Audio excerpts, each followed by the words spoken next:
This is KHQA Overtime with Chris Dewar. Brought to you by Con Communications. This is KHQA. It's your news now. And weekend greetings, everybody. You have indeed entered overtime, and sadly, this is the last long Saturday you and I will spend together for a few weeks as we are set to break for our annual 6-week summer hiatus. The plus side, however, when we do come back, high school football season will finally be upon us. Of course, for the truly football devoted, there was an opportunity last night in Hannibal to bridge the gap between fall seasons. The 9th annual Do or Die Bowl, pairing the top graduated senior players from each side of the river, locked in gridiron combat to determine state supremacy on the gridiron. And in many ways, last night's game was unique to this series. First, because it was the first played in really nearly perfect weather, which has been the bane of my existence since we started this thing a decade ago. And secondly, because it had a nearly impossible act to follow, as the 2012 game was pure perfection, right down to the final buzzer, as clean and entertaining a football game as you will ever see. Do or Die Bowl 9 had no such elegance, as akin to last year's game as ballet is to sumo wrestling. And it was not football for the faint of heart. But that doesn't mean we lack for drama.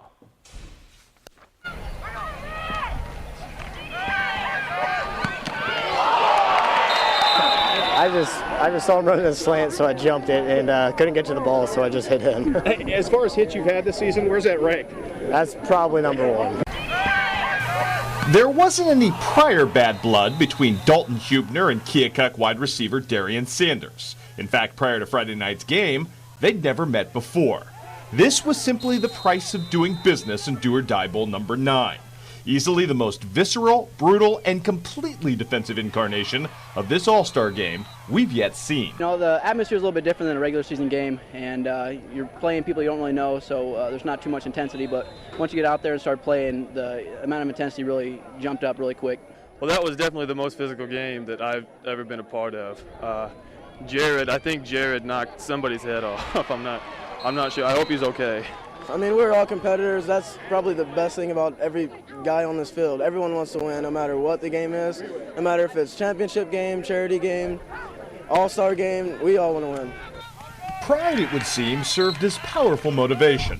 After hearing ad nauseum all week how good the West defense, and in particular the West defensive line would be, the Illinois kids had a message of their own to deliver, that no quarter would be given, snuffing out the West's first drive with a Rolando Luna fumble recovery, then allowing his Beardstown teammate Delaney Ortiz minutes later to sound the clarion call to battle. It felt really good, you know, because they're kind of cocky, so getting that hit in, that really set the tone for the defense. That really turned the game up for us and helped us get this W. Well, everyone was saying that we were going to get beat, and so we got to play with a little chip on our shoulder. We knew it was going to be a defensive battle the whole game, and that's what we showed. It was going to be all defense. And true to Mr. Luna's prediction, it was exactly that, a heavyweight slugfest. Neither team could find any semblance of offensive oxygen in the first half, nor string together momentum-building plays. And whether it was a combination of the game's physicality, nerves, a short week of practice, or just plain ring rust, this was a game marked by an elegant offensive football, with self-inflicted wounds from both teams. The most fatal of which would come to start the second quarter, as a botched punt snap over the head of Austin Egley and great pursuit from Illini West Caleb Speakermeyer would give the East squad a 2-yard field with which to work. One play later, Pittsfield Griggsville Perry Zach Abney splashes home for the first score of the game to make it a 6-0 lead. However, Macon's Kendall Cothe would kill the 2-point conversion attempt. The West had multiple chances to answer. A pair of back-to-back quarterback sacks by Kyle Kovar and Ramsey Cooper set up Earl Bennett's team with a very short field. Gabe Vandenberg then connected with Vanfar's Ethan Gooch, whose spectacular snare was ruled no catch at the back of the end zone. A missed opportunity made worse when Rolando Luna recovered his second fumble of the half to turn the West away empty. Jesse Arnold's 23-yard run here just before the half gave the West a third red zone opportunity, but nothing doing yet again, and we went to halftime with the East leading 6-0. With the start of the third quarter, the West finally got its break. Louisiana's Brendan Ross jumps on a botched east lateral and gives his team tremendous field position yet again. But this time, the break pays dividends as Dalton Powell connects with Keokuk's Darian Sanders, who makes a nifty move to get away for this 24-yard touchdown strike.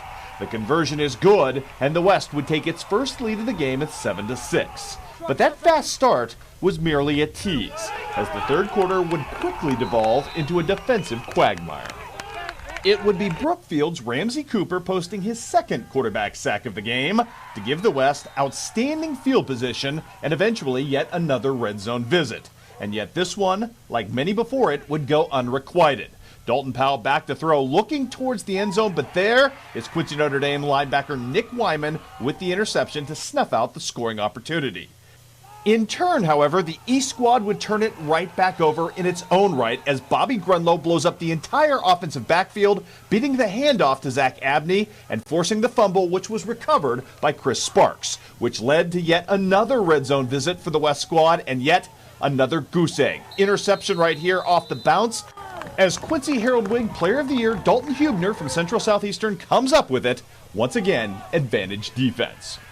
You know, you go into a game like this, your defense is going to be way ahead of your offense. It's tough to get an offense in 3 days, basically, is what you have practice-wise. So we knew defensive-wise we were going to be pretty decent. So, you know, we thought that would give us a shot to get in the game, and it did. We came together. It was great practices, and we talked about being tough, and that's what we came out to do tonight. There's some good hits, a little trash talking going on, but, you know, what do you expect from East-West game? The breakthrough would finally come 90 seconds into the fourth quarter, on a night when the East squad netted just 107 yards of total offense. 84 of them would come in one pop from the one guy on the field who ran a 10.5 100-meter. I did a couple moves on him, and I just, like, he was lost. He didn't have a clue where I was. So after that, I was behind him, and I caught it, and when I caught it, he paused and looked, and after that, I just turned around and took off. Now up 14-7 on that Tanner Huddleston to Reggie Bratton strike, the East appeared to put the ball game away at the 133 mark with Jared Rockhold's interception. But salting away victory wasn't going to be that easy, as Blake Grice makes an incredible play to force a fumble. Austin Kincaid picks it up for the West and rumbles to within 18 yards of putting his team into overtime. Gabe Vandenberg and Jesse Arnold would then hook up on fourth down to make it even sweeter to the 2-yard line in the waning seconds. But with the game ticking away, Nick Wyman, in his last ever football game, gets to write his own Hollywood ending. We bought the house. I saw they got a little antsy and pulled back from the quarterback pulled back from the center a little too soon, and I just grabbed and tore in there and found the ball. Nick's quite a player, and I've been back in coaching football for 10 years now, and if he's not the best linebacker I've seen it at our level of play, the 4A lower level of play, he's right there in the top three if he's not the best. He's a very, very special player. He has that unique ability to not get blocked, and then he finishes when he gets to whoever's got the ball. And for the East players, fitting victorious finishes were the order of the day. Be it for the guy who never got to win a varsity game as an upperclassman. Tell you what, it was really a great experience, and I'm really honored to be here. I'm glad to do it. Or for the guy who still hasn't gotten over a devastating, heartbreaking playoff loss. I feel like it's revenge from my last game of my season playing SHG, and it feels good to come out with the win. Or even just for the guy who was trying to one-up his big brothers. We went out in the first round of playoffs, and for me to play my last football game ever and getting a win, it means the world to me. And that's one more thing I got on my brother Michael. He didn't win his Do or Die Bowl. Everyone on that defensive line was amazing. I love playing with the Jacksonville kids, the Carthage kids. Just playing with everyone from around the area, the best kids, just made it amazing. Knowing that you had the best people on your team, it was awesome. I just can't say enough about this year's group of kids, coaches, and obviously our sponsors. And that starts with our title sponsor since the inception of this thing, Refreshment Services Pepsi. Thanks to all of you for making last night such a wonderful night for us, for these kids, just a blast for football in the Tri-States. And it's never too early to look ahead to next year. Last night we announced our coaches for Do or Die Bowl Wow, number 10. I can't believe I've made it this far. Kevin Miles from Palmyra will be the head coach of the West, and Rich Thompson, who's got a state championship ring to his credit from Concord Triopia, will skipper the East. Those are two class gentlemen and two really good coaches, and we will very much be counting the days. 364 now until the next Do or Die Bowl. By the way, speaking of high school football, we've been running polls all summer long so far on your opinion on the best returning players in our area. This week, we've been querying you as to your pick for the best defensive lineman.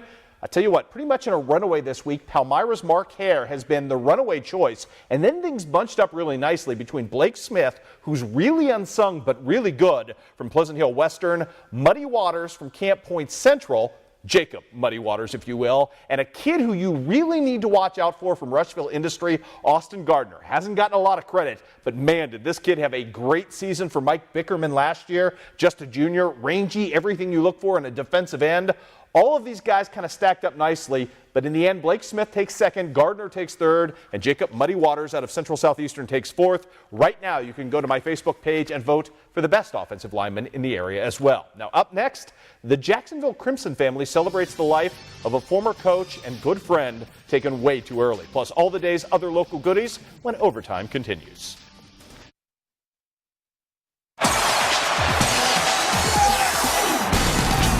You're watching KHQA Overtime with Chris Dewar. Brought to you by Con Communications. And welcome back to Overtime, everybody. We have been building up to this mega vote for 12 weeks now, and it is finally here. The last Con Communication connection of the entire summer. Beginning on Monday, you can vote at connecttristates.com for the best highlight of the entire spring/summer. And if you vote, you become eligible to win a prize package from our friends at Con. They're always good prize packages, and this, well, you can take your pick. Bobby Grunlow just absolutely dominating at the nose guard position. Palmyra product headed for Northwest Missouri State. I tell you what, he made a couple of connections that are absolutely going to leave those East running backs in pain from last night. Grunlow's just a very special talent. You don't see kids who are 6'5", 260, look this lean, run this way, or anticipate snap counts as well as he did. Caused the fumble right there. Defensive MVP for the West last night. Bobby Grunlow, if he is your choice, got a chance to vote for him on Monday. Although 12 great nominees, please vote early and often for your favorite. Prospect League final now in baseball. It is over. The Hannibal Cavemen, after that long endeavor, 18 innings last night with the Quincy Gems, bounced back to beat Springfield 4-2, 3 runs in the first inning as Damon Waller delivers a 2-run rip in that one. That, my friends, is the difference in the ball game. Hey, I screwed up a little earlier. Lack of sleep, blame it. I gave you the Hannibal Quincy Legion score instead of the actual Cubs score. So let's show you the Legion game, which I can tell you now ended 3-1, despite the pitching right here of Holden Hudson, the Palmyra product, good for the Hannibal Legion team, striking out people right and left. But Mr. Tallman equal to the task for the Quincy Post 37 Legion team, getting out of the 4th inning right here with a strikeout in his own right. The Hannibal defense pretty good as well. Believe this is Mr. Ethan Anderson behind the plate. More on him in a second. First, some nice hitting right here from the Quincy Legion team, putting some things in play. Here comes the defense from Ethan Anderson behind the plate, throwing it to third as the ball just died, getting the strike to get the runner advancing, but Dominic Miles was having none of it. This kid, future Quincy University Hawk, can flat rip a baseball. He does so right into the gap. That is going to be an RBI double at this point. He's going to take an extra base on the wild throw home, and then it's Jordan Chappell, outstanding football player, none too shabby as a baseball player here with a swinging bunt to extend his team's lead to 3-0. Quincy Legion wins this game by the final count of 3-1. Apologies for the errant score earlier, but I'm operating on about 4 hours of sleep during the course of this week. We've got basketball for you as well. John Wood shootout, Liberty Girls versus Central Lee. You are looking at Madeline Heyer, and she is good. Returning underclassman, fabulous player. She showed off today. But first of all, Central Lee answering right here. Haley Edwards with the post and the production right there. But here comes Madeline Heyer on the down low. Ball comes free in the scrum. Miss Heyer, oh, it's a little higher ground for her right here. A little higher love, if you will, as she gets that done. She can do it all, Miss Heyer, from the outside, knocking down the triple. Her team ends up getting the victory over Central Lee by the final count. This one, close game today, 32-29. Hey, our best to Norman Rodriguez and all the good folks at John Wood Community College for putting on such a fine shootout the last couple of days. We will move on now. We've got more news for you coming up next. Well, it might seem an incredibly odd place for a lemonade stand, but Leah and Colby Hoffman want to do everything in their power to help honor their father, Bobby, who died unexpectedly back in September. So where better than his place of work, the Jacksonville Bowl, where his inexhaustible coaching energy and pride helped shape many a Crimson athlete. As our Ace Hendricks reports today, Leah and Colby got a big boost in their efforts from a host of friends. This has been a good event to be able to kind of come together and remember him, but also continue on with his vision of preserving the bowl as well.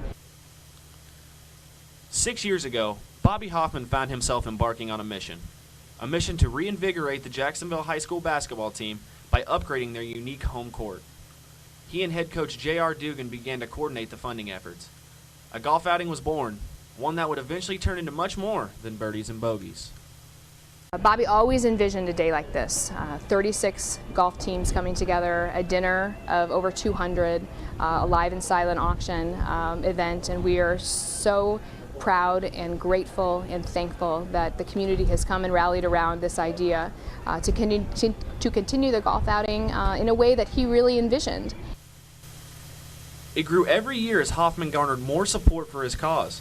His untimely death could have halted the progress, but with the help of family, friends, and the links in Jacksonville, this year's outing served as a memoriam for a man truly beloved by many.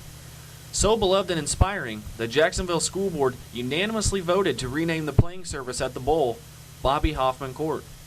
To have the name, the floor named after a very good friend of mine and a great person, a great dad, is tremendous. And the renovation that we've been working on, redoing the bleachers and redoing the floor and things like that, it just keeps getting better and better.